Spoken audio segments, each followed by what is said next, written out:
We are joined by CTV's Daniele Hamamdjian in London. Danielle, hello to you. So tell us more about what we're learning from these first few episodes of the documentary. Well, good morning. And yes, I have watched all three episodes, Marcia. In fact, you make an appearance in episode three, I should point out. Well, there are a few themes here covered. Their relationship, as we saw, press intrusion, and life within the palace. The episode one starts with Harry at, I believe, Heathrow Airport. We're back in March 2020, and there are video diaries of both Harry and Meghan. I don't know if at the time they were already considering a documentary, but they claim in the special that a friend told them that they should be documenting this moment. And so, obviously, as we know the story, they moved to Canada and then obviously to Montecito in California. They talk very intimately about their relationship, their courtship, and their text messages. It's very intimate. It's, at times quite surprising. So they share text messages with us, but really the crux of it is the press intrusion and how it became unbearable, unlivable.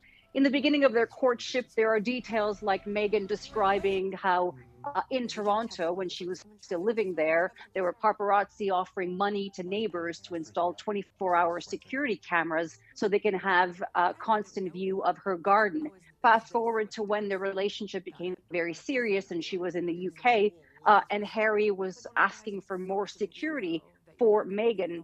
And he says, and this is one of the key moments so far in the series, he was told by members of the family, well, our wives had to go through something similar. Why should your girlfriend get any special treatment? It was sort of seen as a rite of passage to survive and put up with the paparazzi. Well, Harry's answer at the time was, there is a difference here, and that is race.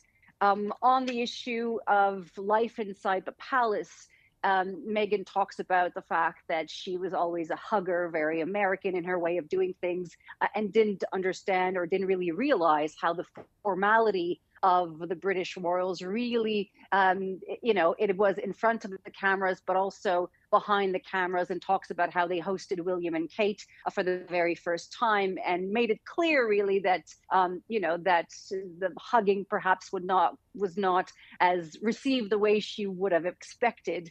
But Harry also talks about unconscious bias in the royal family and says that there is a huge level of it. It's not their fault, but once it's identified, you really have to work at it. So talk about race, press intrusion, but also their courtship and very intimate details of how they first got together back in 2016. What is the reaction there in the UK? First of all, Danielle, from the public, and also what are you seeing in the British tabloids about this? So it is still in the afternoon. It's a Thursday. I would, most people have not watched this, only industry people like myself, royal experts. So some people, have described it as cringeworthy and they're not going to bother watching.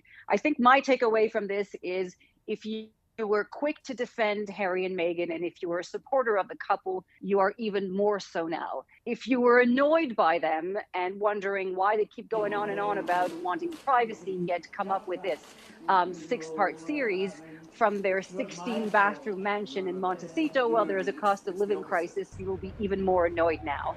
That being said, reaction is so far mixed. There aren't any bombshells really so far. So muted response from Buckingham Palace. However, that being said, critical point here. In the very beginning, there is a caption, a statement on the screen that says that the palace was approached but declined for comment on the content within the series. It appears, according to the press here, that no members of the family were approached. And I would make a distinction when we are talking about the royals, Marcia, as you would know, there is a distinction between the tabloids and the rest of the British press.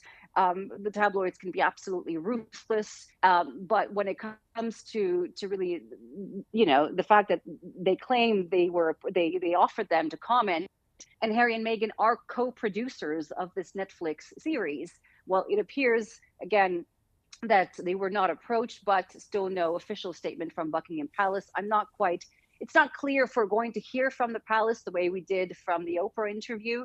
But there are still 3 more episodes to go, and more bombshell or some bombshells could come up then. But so far, nothing really surprising. Okay, that's kind of what I was wondering, if they were building up to the bombshells or to Harry's tell-all book that comes out next month. It's possible, and there are no confirmation as to how much money they were offered, but the reports are that they were offered close to $100 million Oof. for this series, Marcia. Daniele Hamamdjian for us. Thank you so much. Appreciate that.